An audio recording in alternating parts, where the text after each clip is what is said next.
Well, I have stories about him. So I'll go ahead and take a stab at it. So it's my pleasure to introduce Jim Goblirsch. No test on the spelling of his last name. He has been our Park and Recreation Director since February of 2013, so he's coming up on 10 years.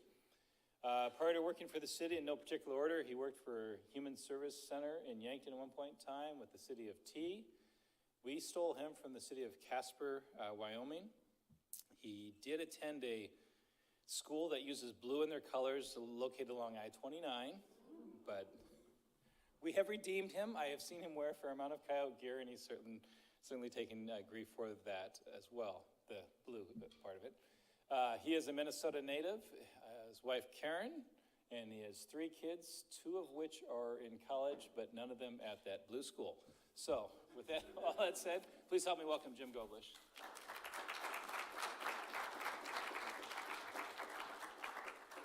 Thank you, John. That's always a tough act to follow, you know. The way it is at City Hall, too, it gets the business done, but there's also a little comedic side to it. So we are appreciative of having John as our city administrator, at least I am. So hope you guys are, too, with that one. Today I brought with me, I have Tyler Trigasaur with me back there. He's going to be kind of running the slideshow. I kind of do a lot with the hands here, so even that little clicker might be too much for me to do at the same time. But Tyler's a new staff member in the sense that he's a new position, I guess I should say, as the recreation supervisor for the city. I haven't got to talk to a large group of people in a while and say that we are fully staffed, at least on the administrative side, at the Parks and Rec. It's been a long time, and we're really fortunate. So Tyler's our recreation supervisor. As John mentioned, we kind of borrowed or stole employees from other places. We have Kelly Knutson, who worked here a long, long time ago at the golf course, is now our parks supervisor. Dan Hansen is the parks technician, and then a new gentleman by the name of Brandon Saloon is a first job ever, came out of Chadron State, and we're really excited to have him come up here and join the workforce up here in Vermillion for us. So we are fully staffed, and so we're pretty excited about that. So I'm happy there. But as we're going to go on a few things in the slides here, I am struggling in a few other positions, but we'll talk about that a little bit more later. But nonetheless, thank you for letting me join you guys this afternoon. Just a quick overview. Parks and public places is kind of what we kind of oversee. Forestry and the tree board, mosquito control, Lions Campground, the Bluffs Golf Course, recreation programming, and the National Guard Armory. So we kind of stay busy with all that. But what's kind of quick to start this off a little bit, as I mentioned, seasonal staff challenges, especially lifeguards and swim instructors. We're really struggling there. Went to council a couple weeks ago, asked to see if we could bump that up to $13 an hour for a starting lifeguard. Didn't really do a whole lot, didn't move the meter a whole lot, as they say. A couple positions or a couple people filled up, but otherwise, we are struggling to do it. We're going to open the pool. Don't think that we're not going to open the pool, but we are going to struggle, and it's going to be a hard task for the kids. So we might be making some adjustments with some schedules this summer, but we're going to do what we can, and we are still feverishly looking for staff that one. This is the first year for the streetscape. The downtown, which I think looks great. You guys can all have your own opinions on it, but I think it looks fabulous. We are going to have to try and figure out how to keep everything looking fabulous down there, our park side of it. In the next probably 10 days, you're going to see 30 hanging baskets, which has never been seen downtown before. The trees are going well. We're hoping that the vegetation grew in from last year. If not, it's under warranty. We're going to get it replaced. And then we're also going to put some more flowers down there in a couple different spots. So we're really looking forward to highlighting that area. So we're excited about that. We have the 2023 Prentice Park Centennial Celebration coming up. We're not going to give away too many cats out of that bag there, but we are looking into it. We're seeing what we can do. There's another group in town here that's kind of have some ideas into, and we're seeing how the city can fit in with that celebration. If everyone, I don't see Mr. Elvey here, but Barstow Park is going to get a new elementary school, which is great for the students and I guess for the community of Vermillion. The downside is we're going to lose half of Barstow Park, which the Parks and Recreation kind of use. We had a disc golf course over there. We had a baseball field, softball field, just a practice space over there. The tennis courts, a lot of things that are going to be homeless for a little while.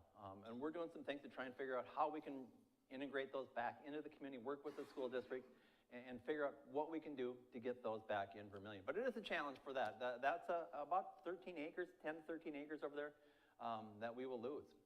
I always want to make sure that we always plug this one, that Vermillion was the baseball community of the year last year in 2021. It's a kind of a big deal. And if you're not a baseball people, maybe it won't seem a lot to you guys, but Tyler and his staff, and as well as the Baseball Association here, have done a great job of really highlighting the good things that we do in this community as far as baseball. State championships, we had, one last year, we had another one that was a runner-up. Always have some really good baseball teams here, and I encourage you, if you ever have a chance just to go out and watch the Legion or the high school or even an amateur game, it's worth going out there and just sitting at the ballpark. We have a great park over there, so throwing that out there to you. We're still trying to work on the programming in the post-COVID era. No more how many people can we fit in the van or anything like that. We lost those games or something. So we're just trying to figure out how we can keep our participants safe, what we can keep our staff safe, and how to program during it. And then last, but everybody's dealing with, it's almost the same as the first one, the staff challenges, the supply chain. It's with Parks and Recreation. It's tough to get a swing set seat, just a commercial swing set seat for the parks. I don't know where they're made or where they're shipped from or whatnot. There's just a lot of challenges with that one. We're talking about baseballs. I think there's been a lot of things, uniforms, and besides the supply chain, the cost of everything has gone up. Even the cost of cotton has gone up. And why does that matter a whole lot? Well, that's a lot of our uniforms. That's a lot of our staffing shirts. It's provided some challenges for us. So that's kind of what we got for quick hits. Rotary Park, I always like to mention that. It seems like an appropriate time to do that. We're still very grateful that the Rotarians kind of adopted a park over there, just over here by the Brown Eye Clinic. We're excited that we're continuing to move some progress over there. This year we added a beanbag toss. In the past, if we can do the slide, Tyler. We got rid of a lot of the trees and shrubs that just really didn't look appropriate anymore over there. With the new apartment buildings right next door, we've really cleaned it up and we think it looks really nice. The beanbag set, like I said, if anybody's throwing beanbags, it's a really neat set over there. You just have to bring your own beanbags. But it's a nice feature over the park that gets used quite a bit.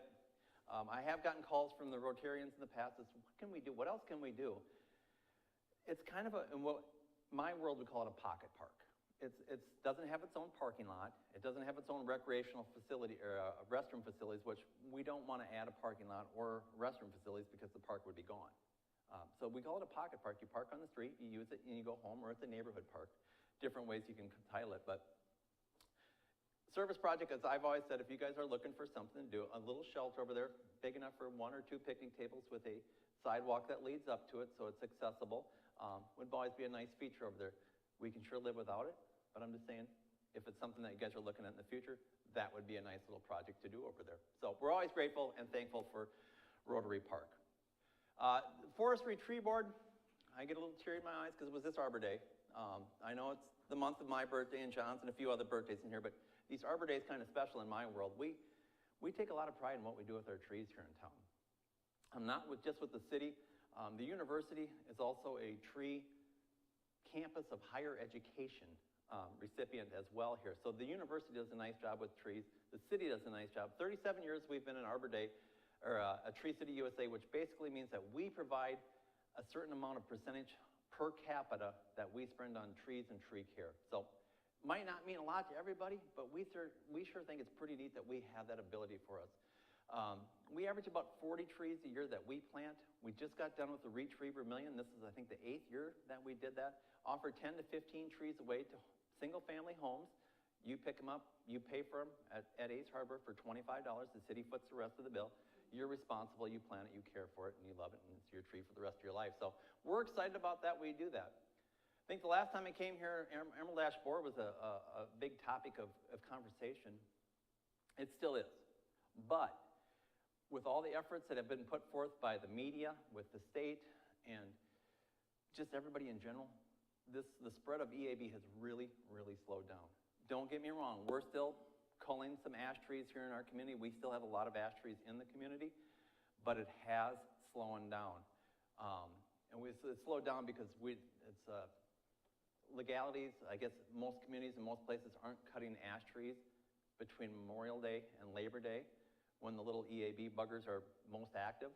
So we keep the trees standing, we let them there. Once Labor Day comes, we can start cutting trees, removing trees. They're kind of dormant, so they don't fly. They're not very good flyers, and that's why that place is. People don't bring in firewood anymore, or most of the firewood that you see at gas stations, Walmart, and other areas are kiln dried, which basically means the wood's been heated up, and so any bugs or diseases or things that are in there will perish. So that's another thing that we've done to slow that down.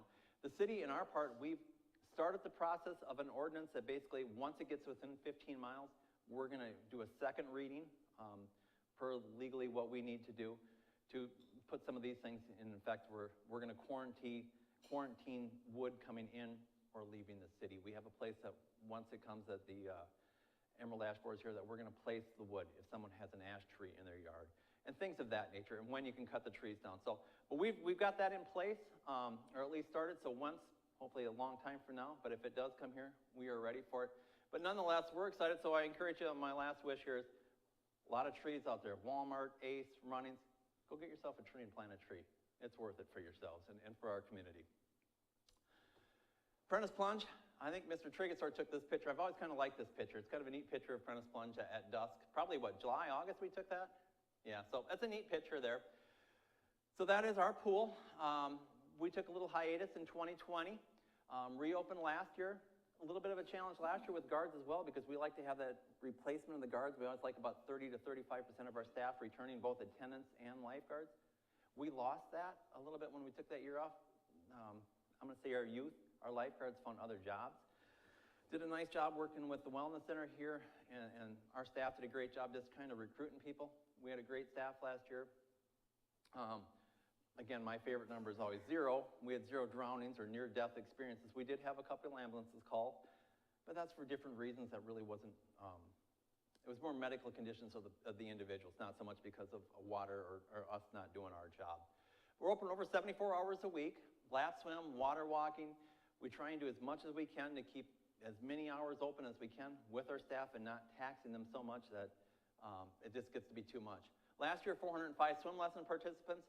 I always like to put in there, not because Kelsey's here, but we have in here the United Way helps us with swim lessons. We have the lowest, by at least $10, $12, if not $15, swim lessons available to the kids here in Vermillion because the United Way helps offset that cost. And that's kind of a big deal. Even locally here, our swim lessons are 22? 17.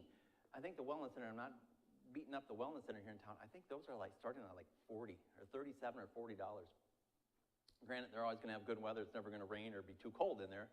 But it's even within our community, that's quite a difference that people can almost do a 2-for-1 swim lesson. So it's a neat thing that we have a partnership with them. Again, over 40 people that we employ. You'll see a number again where we employ. We offer a lot of first-time jobs for people. We like to look at ourselves as train. How can we train these kids and these individuals to be better workers for our community and other jobs that they go on? We know that we're only a seasonal position, but we'd like to give these kids an opportunity to learn how to be a professional. And we try and be as professional as we can at the pool and our parks and at the golf course and whatnot. And last but not least, the pool is more than just a pool. I hope everyone realizes that. We work with the library here, and we have a kick-butt cardboard boat race. If anybody's ever seen that, that's kind of a, that's something out there when they're out there doing. But the library works with it and getting the cardboard boats made, and they don't last real long, so you got to be there early, okay? But pretty darn cool, and the kids absolutely love it, and the fans do too, I guess, the crowd. The Rotary Duck Race, as Nick mentioned earlier, we've tried to do that work with you guys in there. We work with the Chamber and the All-Star Football Swim. Those kids just come to town for a few days, and when we give them as much to do as what we can do. So they come to the pool, they have a light lunch over there, then they go swimming. Yes, less than an hour before they go swimming, but they do go swimming over there. And then we work a lot with USD just to make sure that we have like move-in weekend and a couple different other activities available to the students if that's what they so choose to do. We work with the football team. The football team actually comes over for an hour and just kind of blows off some steam. And then we work with the USD swim team. Once we go into the school hours, which is roughly around the 19th, 20th of August, we don't open during the day because a lot of our staff is in high school or has college classes. So they'll come over late in the morning and into early afternoon, and they'll do swim practices and just do stuff outside. They get a hoot out of that because the true competitive swimmers, what they're in, don't have a lot of outdoor time. It's a neat opportunity for them. So we're excited about Prentice Plunge opening. 28th this year is our opening date. Prentice Plunge baseball field, kind of lump those together. We do have a new restroom. over along Clark Street. It's a single unisex bathroom over there, but we're excited that we have something over there. We haven't had a restroom over there ever. It was in the old pool, or we have one over by the baseball field, but we're excited that we have one over there. We continue to remove the dead, diseased, dying, or damaged trees. Some of those trees I think Charles Prentice himself planted. They are some old trees over there. We're making sure that we keep the park safe. And we get rid of those and we replant trees. And one of the things that we're doing, going back to my Arbor Day spiel, is we're not just planting one species of tree. Way to combat things is plant a variety of trees. So we have Ohio buckeye trees over there. We have ginkgo trees. We have lindens. We have everything that we can think out there that's going to add different color, different texture, different shapes, and different features for wildlife. So that's one of the neat things at Prentice Park. Trees will kind of have its own little arboretum within there. If you've seen work, last year the two historic arches, one on Main Street, basically both on Plum, Main, and Clark. Those were redone last year. We had a local mason who did what he could. We recycled, reused, repurposed as many of the bricks possible so that they could be reused and be good for another 100 years over there. It looks pretty darn good. They were in rough shape prior to that. So we're really excited that project was done. We're going to work on tuck pointing the band shell. That's hopefully a project we're going to complete this year. So if anybody's got some tuck pointing skills, please see me after the meeting here. I'll be happy to visit with you about an opportunity. One of the things that as John mentioned here, I've been here for a few years, is we didn't have sidewalks around Prentice Park. Kind of a neat park, but how the heck are you going to walk? We don't want people walking in the street. You don't want them walking in the grass all over. So we've kind of been walking or getting in a sidewalk project. This year, baseball field, pool, parking lot to the south. To Main Street is where we're going. It's a small stretch, but it's an important stretch that we're excited. Going to put curb and gutter and a sidewalk there, or curb at least, and a sidewalk. So we're excited that that's going to be complete. That's really going to be the end of it. There's discussions on how we can do a sidewalk along Main Street. There's a lot of fiber and a lot of cables, and also a band shell there that's going to make it a little dicey. So we'll see when we get to that point if we need that one. Baseball field, the infield was renovated, if anybody went through that in 2019, but it was about 2 feet dug out and replaced with new soil, new grass, new turf, new, not agrolime, plain surface. It's really been a blessing for drainage and drainage concerns and whatnot. It's a lot of money, so we couldn't do the whole field at the same time. 2023, we're looking at doing the outfield fence, and some other field perimeter fencing that we're hoping to get done in 2023. Again, the neat thing about Vermillion, I came from Casper, and Casper was a great community, but sometimes we didn't have the relationships with other city departments and other things that we have here, which is really kind of neat about Vermillion. One of the things that we're excited about is the Vermillion Public Library and the Storybook Walk. One of the things that I think great minds all came up with, and mine wasn't one of them, was the library, figuring out how we can get more people to read and to stay involved and engage with books and whatnot. So they developed the Storybook Walk. Worked with Tyler. I guess Tyler's the one that really worked with the staff over there and did a great job. That if you've seen temporary sticks and homemade, I don't know what you want to, shelving or not shelving, but I guess platforms, they made a Storybook Walk out of there that kids could walk and parents could take their kids and stroll outside, safe in the COVID era that could get outside, still kind of read a book, still kind of do some neat things. Did what, 3-4 books that year? Did a couple last year. This year, the library is doing a great job, and they're got grant money for a permanent structures that we're going to be able to put in sleeves, so they're not going to be there year-round. But when it's the season to have storybook walks, we're going to be able to put that in, and it's going to have a permanent, real structure as opposed to Tyler and a handsaw back there doing some stuff. So, but nonetheless, we're really excited about that. So look forward to that. They're also going to do some story time out in the park, which is another neat thing that we can use out there. So we're excited about that. And as mentioned, 2023 Prentice Park Centennial. One of the things that I'm kind of focusing on is the shelter, and also there's a lot of stories to be told at the baseball field. There's a lot of history over there of some of the major league and some of the famous people that played there. You know, you guys have a much richer history of USD, but there was football practice over there. It was used by a lot of different people over there, and we want to kind of highlight some of that information. And if it's a permanent structure, however it is, we'd like to just not let Prentice Park go unnoticed for the next 100 years. The Bluffs Golf Course, this is another, I think we mentioned here, if you haven't golfed, the golf course is open. We really did good the first couple weeks in March, and then all of a sudden it's been a nightmare out there to the winds and whatnot, but we do have just Rusty Jensen's our PGA, Dennis Chandler, Grant Campbell, our assistants over there, invaluable to help Rusty run that bad boy. We said the golf course, or excuse me, the pool's open 74 hours a week. The golf course is open a lot more than that. So it takes a lot of people to run that out there. Mark Clark, Travis Taggart. Travis, I'd like to put in there a little plug that he was the golf course assistant superintendent of the year, recognized by his peers and across the state of South Dakota here as the work that he does as the assistant superintendent of it. So we're very fortunate to have the staff that we have there. They are all dedicated. They're all happy to work there. They come to work happy every day, except when it doesn't rain and we don't have a sprinkler system on. Maybe that's, or the frost or whatnot, but otherwise they're pretty darn happy to come to work. Do 5 different adult leagues. We have a very good junior program. We have a competitive junior program that if you want to imagine like softball or baseball kids go to traveling towns, the junior program, the competitive one, goes to other tournaments throughout the area, Nebraska, Yankton, and Iowa. I think there's a couple meets that they wear the uniforms. Pretty neat stuff, and we have some really good kids, and they come home with trophies and they win stuff. We also have a recreation program. It's not travel, it's Friday mornings, come out there. Golf's a lifetime sport, and we want to encourage that one.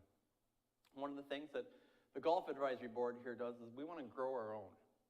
Basically, we want to grow the youth program to show how great an event, or how great a place and how great a sport that is, that we'll kind of get the kids and just get them focused. And Kirk Hogan, the ex-PGA out at the golf course, now the high school coach, does a great job keeping these kids entertained and invested in the program and what they do. And they all like Kirk. They all come back and they keep playing. So that's a good thing for our course and our community. Just the last one there.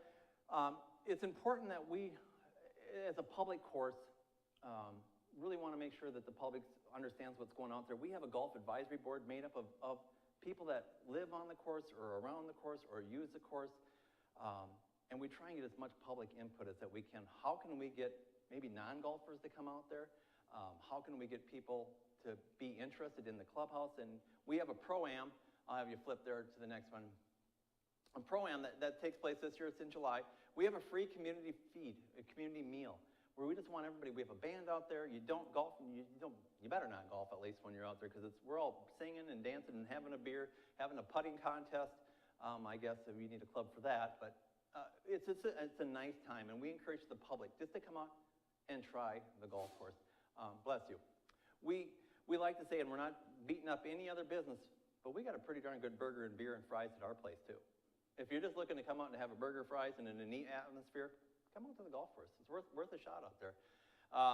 The 5 big fundraising events, Hy-Vee, Sherry Ellis, I'm not going to go through them all there, but we do a lot of the bigger ones, but we also do a lot of smaller events, the law schools, the ed school, a lot of different things that we try and do smaller events where we keep 9 holes open so that we're not being overly frustrating for our members. Geez, I can never get on. Well, if we do 9 at a time, we always have 9 and then it flips, so we always have 9 open is what we try and do. Also the home of the USD men's and women's golf teams out there, so we're excited that we can house those guys. So it's a great thing to have here in our community. One of the next things, and I think it might got cut off on the bottom or not, maybe on the wrong side. One of the things I'm excited about this year, last year we opened up a walking course on the golf course. And be mindful, it's like a 5 o'clock till 8 in the morning type thing, but you walk the course. We have a trail system, we have the maps out there. Typically we don't have a lot of golfers out at that time, but we want the public to be able to come out and use the course to see the wildlife. Sometimes we have too much wildlife out there, but we want you to come out there and use it. And the dew on the grass and to see everything, it's a seasonal. We're looking at kind of a April, May through September, October is when we're looking at. We don't want people out there, we don't want people wondering if there's ice on the ponds out there, not ice, or where it is, if it's snow and whatnot. But that's been gaining a little bit traction. We're hoping more and more people will use it. Back to this, so the carts, we went over with some new carts here recently with the GPS and all the fancy features, and it's been a great hit out at the golf course to have people that know how far to hit their golf balls and how far away they are from the tee boxes and whatnot. Next slide, if you would, Tyler, for me. Mosquito control, we don't like to talk about that, but it does happen. just so everyone knows, everybody that does do any spraying, we are all certified by the state. We're not just a bunch of, this looks good, we'll pour this much fluid in there and drive around for a while. We're all certified by the state. We use traps to identify how thick or how heavy the mosquitoes are. We have about 6 different locations around the community. I always like to make sure that a couple things, that not every mosquito that's out there is a disease carrying, no Zika, no any other scary viruses. There's vector mosquitoes, which are the disease carrying, and then we have mosquitoes. The nuisance mosquitoes is basically what they are. We do get vector mosquitoes periodically. We just haven't had any the last couple of years. It's just really been some dry years for the mosquitoes. But we also use a proactive procedure. If you ever see some of the guys, you'll see flashing lights and guys with like jet packs on their back and they're blowing stuff that looks like rice. It's a larvicide that basically kills the mosquitoes before they even hatch. Our staff does a really nice job with that one. The other thing I was going to say is we can't kill gnats, so don't yell at us about gnats. Gnats are a whole different animal. And it's basically, the gnat's got a exoskeleton that the spray or the fog can't penetrate, so that's why we can't kill those. But we do a pretty good job with the mosquito part of it. Again, anytime you have questions, we have a page on our website. We have a brochure available at City Hall. It's also on the website as well. And before we spray, we always announce at least 24 hours before we spray. And the city also has a no fog policy. If you don't want it in front of your house, we will shut the fogger down as we go past your house. On the other side, we will not extra fog if you want extra fog in your house. We don't do that version, so. Okay, hike, bike, trail, that's always kind of a big one. I'm gonna look at a 3-step process here. Just recently, last month, there was a big portion from 12th Street to Morris Street was cleaned. We had the silt taken off of it. We cut down trees. We cleaned up as much as humanly possible over there. So that's good. It's not open yet. 2, we're working with the South Dakota Department of Transportation. We have to be allowed, we had South Dakota Department of Transportation funds originally for that one.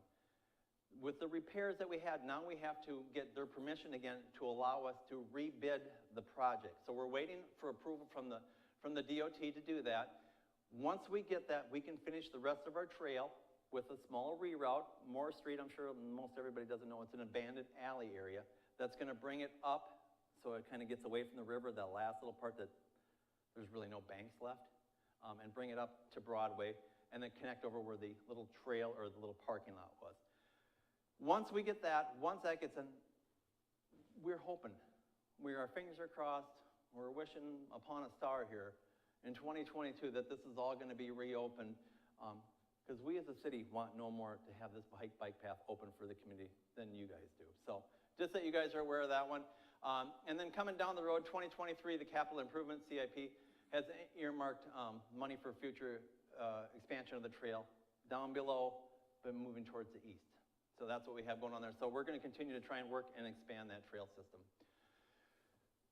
Just again, recreation programs, sometimes we're running out of time here with recreation, but we do a lot with baseball, softball, tennis, Little Explorers, the leagues that we have, all the kids that are involved. I want to hit the last one here. We have really starting a big group on disc golf. We have 10 holes over at Barstow that we're going to lose. We have 13 holes over at Prentice.